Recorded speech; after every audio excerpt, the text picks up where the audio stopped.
안녕하십니까. 농기과학교실의 대표강사 이재희입니다.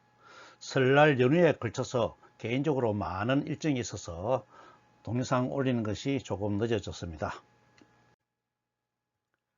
지난 시간에 아리스토텔레스의 물질관 중에서 물질이 연속으로 공간을 채우고 있어서 빈 공간, 다시 말해서 진공은 있을 수 없다는 주장이 어떻게 허물어지는지 토리첼리의 진공과 보일의 제2관 실험을 통해서 살펴보았습니다.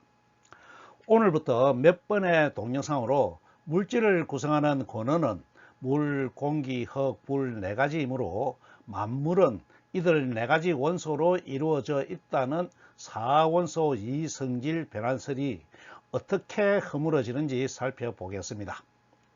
4원소 이성질 변환설이 붕괴되는 첫 번째 과정에서 흙에 대한 잘못된 이론인 플로지스톤설을 만나게 됩니다. 플로지스톤설은 연소 현상을 설명하기 위해서 흙에서 발전시킨 이론으로 올바른 연소 이론이 나옴으로써 사라지게 됩니다. 플로지스톤설의 내용에서 무엇이 잘못되었는지 명확하게 이해하기 위해서는 올바른 연소 이론을 아는 것이 필요하므로 오늘은 현대 과학이 인정하는 연소에 대한 이론을 살펴보겠습니다. 플로지스톤설이 붕괴되는 과정은 별도의 동영상으로 다음 시간에 올리도록 하겠습니다. 오늘 동영상은 원자를 찾아가는 과정에서 6번째 여정이 되겠습니다.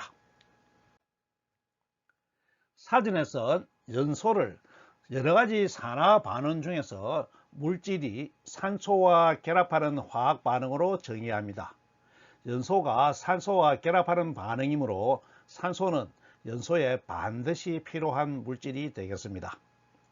산화 반응에 대해서는 산화 파트에서 자세히 설명하기로 하고 여기선 산소에 의해서 타는 현상, 다른 말로 연소에 국한해서 설명하도록 할 것입니다. 사실 산화 파트에서는 설명할 내용이 너무 많아서 연소를 설명할 여유가 없기도 하므로 연소에 대해서는 여기서 확실하게 이해하고 가는 것이 좋겠습니다. 연소가 중요한 것은 연소를 통해 열을 얻거나 열과 빛을 함께 얻을 수 있기 때문입니다. 어둠을 밝히기 위해 초를 켜는 것은 초가 타는 과정에서 빛을 내기 때문이고 가스레인지로 물을 끓이는 것은 눈에 보이지는 않지만 연소 과정에서 열을 내고 있기 때문입니다. 물질이 탈 때 열과 빛을 함께 내는 상태를 불 또는 불꽃이라고 구분하므로 통상적으로 연소가 일어나면 불꽃을 내면서 탄다 이렇게 말하죠. 초에 불을 붙이는 것을 생각하면 되겠습니다. 제가 공부할 때 불꽃이 무엇인지 몰라서 어려웠던 적이 있는데 고대 자연 철학자들은 말할 것도 없고 근대 화학을 시작한 보일조차도 불 또는 불꽃을 만물의 근원인 4원소의 하나로 잘못 이해하였습니다.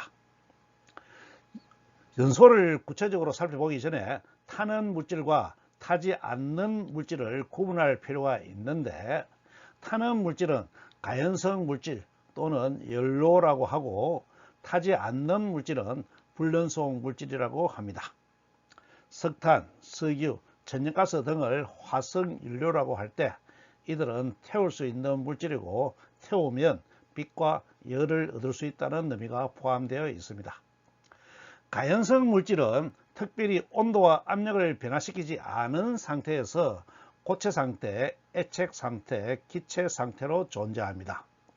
나무, 종이, 연탄, 숯, 초 등은 고체 상태로 있는 고체 연료이고 알코올, 석유, 휘발유 등은 액체 상태로 있는 액체 연료이고 휴대용 가스레인지에 사용하는 부탄가스, 정식 명칭은 부테인이죠. 또 프로판가스라고 부르는 프로페인 또는 메탄가스라고 부르는 메테인이 있습니다. 천연가스, 수소 등도 기체 상태로 있는 기체 연료입니다. 지금부터는 연소가 일어나는 과정을 좀 더 세분하여 살펴보겠습니다. 뒤에서 자세히 배우겠습니다만 모든 화학 반응은 반응 물질이 원자나 분자 상태에서 일어납니다. 물질이 타는 것은 산소와 결합하는 화학 반응이므로 연소가 일어나기 위해서는 먼저 산소와 연료는 모두 기체 상태나 반응을 할 수 있는 원자 상태로 되어 있어야 합니다.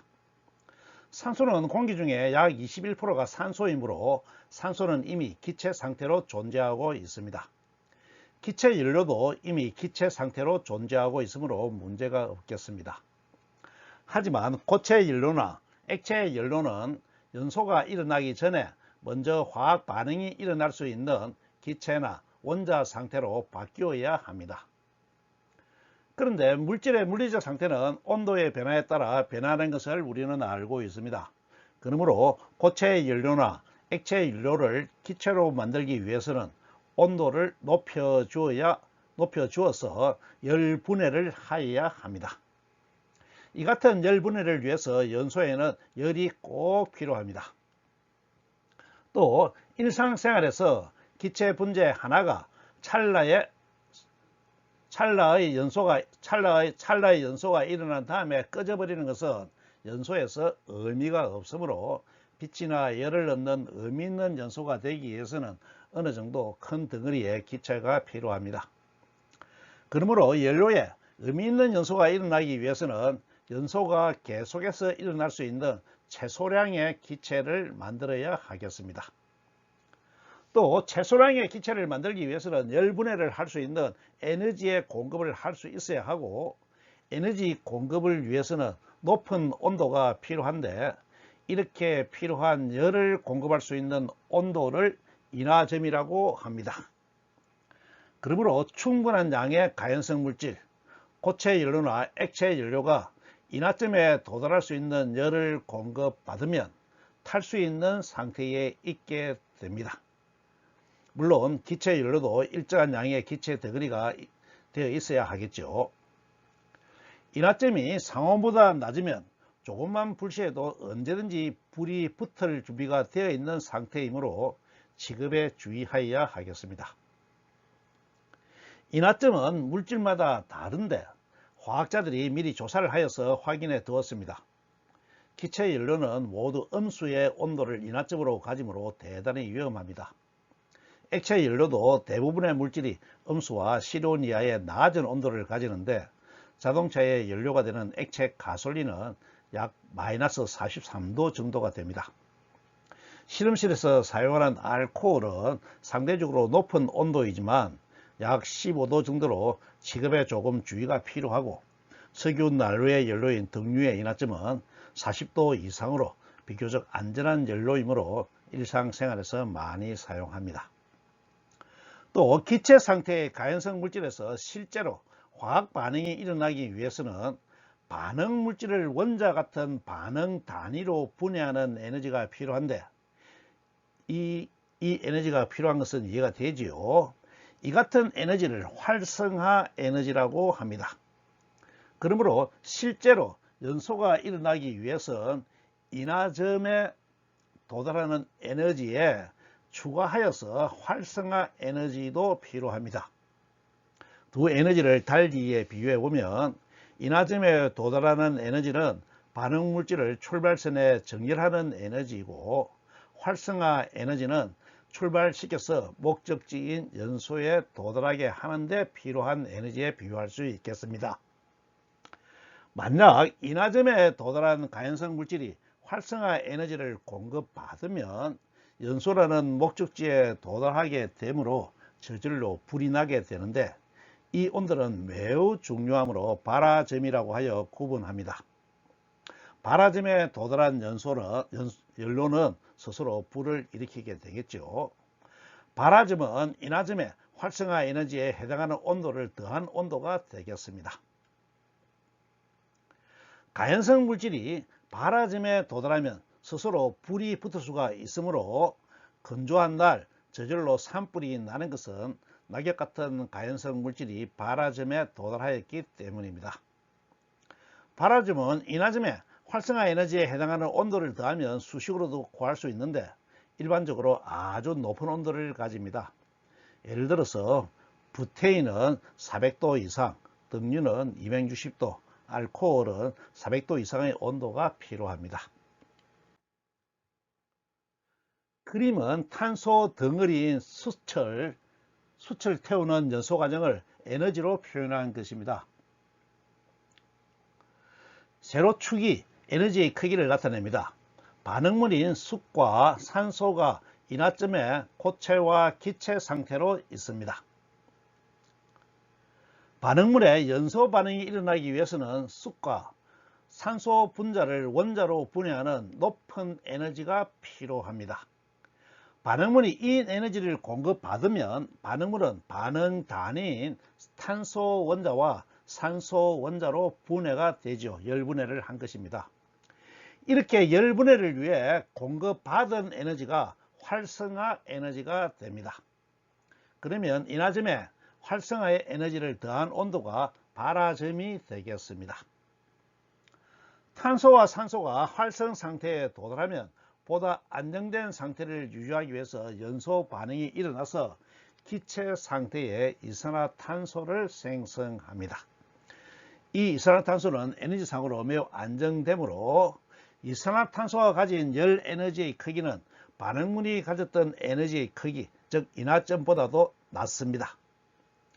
이 에너지 차이를 연소열이라고 구분합니다. 수철을 태우면 이 연소열에 의해서 온도가 올라가서 열 복사에 의한 열을 내고 온도가 과시광선을 낼 만큼 높으면 빛을 내게 되지요. 수체의 연소는 그림처럼 수체 표면에서 일어나므로 기체의 연소에서 나타나는 불꽃은 보기가 어렵습니다.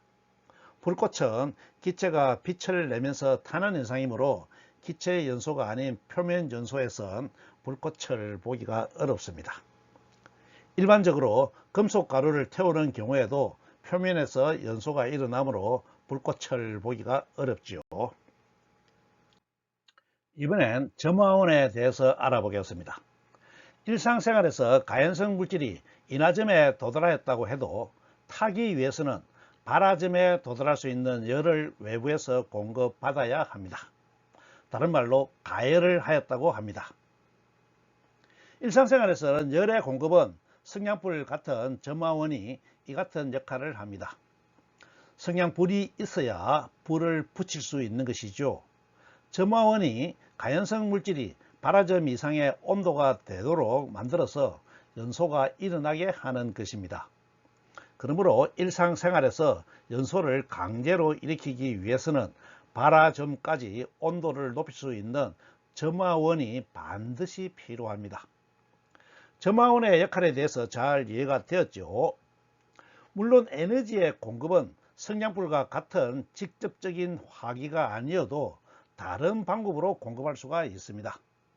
연소에 필요한 것은 발화점에 도달하게 하는 열이므로 열만 공급할 수 있으면 방법엔 특별한 제한이 없습니다. 예를 들어 플라스크에 금속 가루를 넣고 돋보기로 햇빛을 쬐어서 온도를 높일 수도 있고 물이나 기름을 이용한 액체 중탕이나 모래를 이용한 고체 중탕을 하는 방법으로도 필요한 온도를 얻을 수가 있습니다. 그림은 플라스크에 들어있는 금속 분말을 돋보기를 이용하여 가열하는 방법입니다. 이 사진은 신성에서 상품으로 만들어 파는 액체 중탕기 사진이고 이 사진은 실렉타가 팔고 있는 모래 중탕기 사진입니다. 참고하시기 바랍니다. 이번에는 연쇄 반응과 연소점에 대해서 알아보겠습니다. 그림처럼 가연성 물질, 예를 들어서 초에 성냥불을 데워서 한번 불을 붙인 다음엔 성냥불을 제거해도 계속해서 탑니다. 어떻게 해서 점화원이 없어도 불이 꺼지지 않고 연소가 일어나는 것일까요? 앞에서 살펴본 것처럼 발화점 이상의 온도가 되어야 연소가 일어나고 발화점 이상의 온도를 만들기 위해 점화원이 필요하였는데 어떻게 하여 한번 연소가 일어나면 점화원이 없어도 발화점에 해당하는 높은 온도를 유지할 수 있을까요? 문제를 이해하였죠. 결론부터 말씀드리면 앞에서 살펴본 연소할 때 나오는 연소열이 모여서 가연성 물질의 온도를 발화점보다 높은 온도로 유지합니다. 그래서 점화원이 없어도 계속해서 연소가 일어나는 것이죠. 왜 그런지 잘 이해가 되었나요? 연소 과정을 조금 더 자세히 살펴보면서 설명을 하도록 하겠습니다. 그 과정을 그림으로 조금 더 자세히 살펴보면 가연성 물질이 들어있는 개가 주어져 있습니다. 인화점에 도달해 있는 연료에 점화원 역할을 하는 성냥불을 대면 성냥불이 연료의 온도를 발화점 이상으로 높여서 첫 번째 연소가 일어납니다. 첫 연소가 일어나면 연소열이 발생하고 이 연소열이 옆에 있는 연료로 이동하여서 두 번째 연료의 온도를 발화점까지 올립니다. 그러면 이온 연료가 연소하고 이온 연료의 연소에 의해 발생한 연소열이 다음 연료에 전달되어서 발화점을 만들면 다음 연료도 연소합니다. 이 같은 과정이 연료가 모두 연소될 때까지 반복됩니다. 이렇게 연속해서 반복되는 과정을 연쇄 반응이라고 하여 구분하죠. 그러므로 연소는 연쇄 반응을 통해서 연소가 계속해서 일어난다고 말할 수 있습니다. 그런데 개 안에서 연쇄 반응이 일어나기 위해서는 몇 가지 조건이 필요합니다. 일반적으로 활성화 에너지는 아주 높은 에너지로 한 번의 연소로 만들기가 어렵습니다. 연소열이 활성화 에너지보다도 적은 경우에는 여러 번의 연소열을 모아서 발화점에 도달할 수 있는 큰 열, 다른 말로 발화열을 만들어야 합니다. 그러기 위해서는 점화원을 제거하지 않고 점화원으로 계속해서 연소를 시켜서 연소열을 모아서 발화점이 되도록 발화열을 만들어야 합니다. 그런데 발화점은 주위보다 온도가 높습니다. 그래서 연료가 연소되는 개에서 주위로 열이 빠져나갑니다. 그러므로 빠져나가는 열을 제하고도 남아있는 열로 발화점을 만들 수 있어야 하는데 이렇게 필요한 열은 초기에 외부에서 공급되어야 합니다. 또 이렇게 모인 발화열은 열 복사 형태로 옆에 연료에 전달되는데 전부 흡수되지는 않고 일부는 반사하거나 투과됩니다. 따라서 반사나 투과로 손실이 되는 양만큼 추가 에너지가 있어야 발화점을 유지할 수가 있겠습니다. 달리 말하면 발화점을 만드는 열 외에 추가로 열이 필요하다는 것이죠. 이렇게 추가 에너지를 더한 에너지가 공급되면 옆에 연료를 발화점에 도달하게 할 수 있고 연소가 계속해서 일어나게 합니다. 이렇게 추가 에너지가 공급되면 연쇄 반응이 일어나게 되죠. 결론적으로 연쇄 반응이 일어나기 위해서는 발화점을 만드는 데 필요한 열 외에도 주위로 빠져나가는 열과 반사와 투과로 흡수되지 않는 열이 추가로 필요합니다. 추가로 필요한 열도 점화원에 의해서 공급되어야 합니다. 이렇게 연소 초기에 발화점에 해당하는 온도에 추가로 필요한 열을 더한 온도를 연소점이라고 합니다. 연소점은 연쇄 반응이 일어나는 데 필요한 열에 해당합니다. 그러므로 연소점에 해당하는 온도에 있으면 연쇄 반응이 일어나서 연소가 계속해서 일어나게 되죠. 그러므로 처음의 연소가 계속해서 일어나기 위해서는 연소점에 도달한 에너지가 필요합니다. 그래서 첫 연소가 일어난 다음에 점화원을 바로 제거하면 연소점에 해당하는 온도를 얻지 못해서 연쇄 반응이 일어나지 않으므로 계속해서 연소가 일어나지 않습니다. 개의 온도가 연소점에 도달할 때까지 점화원을 제거해서는 안 되는 것이지요. 성냥을 바로 치우거나 가스레인지 스위치를 바로 내리면 불이 붙지 않는 것은 연소점에 아직 도달하지 못하였기 때문입니다. 그래서 완전히 불이 붙은 다음에 치우거나 스위치를 놓아야 계속해서 타게 되는 것이죠. 연소의 반응과 연소점에 대해서 잘 이해하였나요? 연소점은 당연히 인화점보다 높은 온도이고 그 차이는 물질과 기의 온도나 환경에 따라 다르겠지만 일반적으로 인화점보다 5도 내지 10도가 높다고 합니다. 에너지표에서 연소점을 표시하면 다음과 같이 인화점 위에 위치하게 되겠습니다. 지금까지 살펴본 내용을 정리하면 연소가 일어나기 위해서는 가연성 물질, 산소, 점원 또는 발화 온도, 연쇄 반응 또는 연소 온도가 필요한데 이들 네 가지를 연소의 4요소라고 합니다. 연소의 4요소 중에서 하나라도 없으면 불이 붙지 않으므로 불을 끄는데 그 성질을 이용합니다. 연소의 4요소 중에서 하나 이상을 제거하면 타는 불을 끌 수가 있는 것이죠. 생활에 널리 쓰이는 그림과 같은 이산화탄소 소화기는 산소 공급을 차단하는 것이고 산불이 났을 때 주변의 나무를 베는 것은 가연성 물질의 공급을 막는 것입니다. 어떻습니까? 연소가 무엇이고 연소가 계속해서 일어나기 위해서는 왜 가연성 물질과 산소, 점화원, 연소점이라는 네 가지 요소가 갖추어져야 하는지 또 어떤 과정을 거쳐서 연소가 일어나는지 잘 이해가 되었나요? 4요소 중에서 앞에 있는 세 가지를 연소의 3요소라고 초등학교 때 배웠죠. 오늘은 여기까지 하고 다음 시간에는 오늘 살펴본 연소 현상을 바탕으로 해서 근대 화학이 발전하기 전에 연소 현상을 설명하기 위해 도입한 플로지스톤 3이 어떻게 허물어지는지 그 과정을 살펴보겠습니다. 오늘 강의는 이것으로 마칩니다. 감사합니다.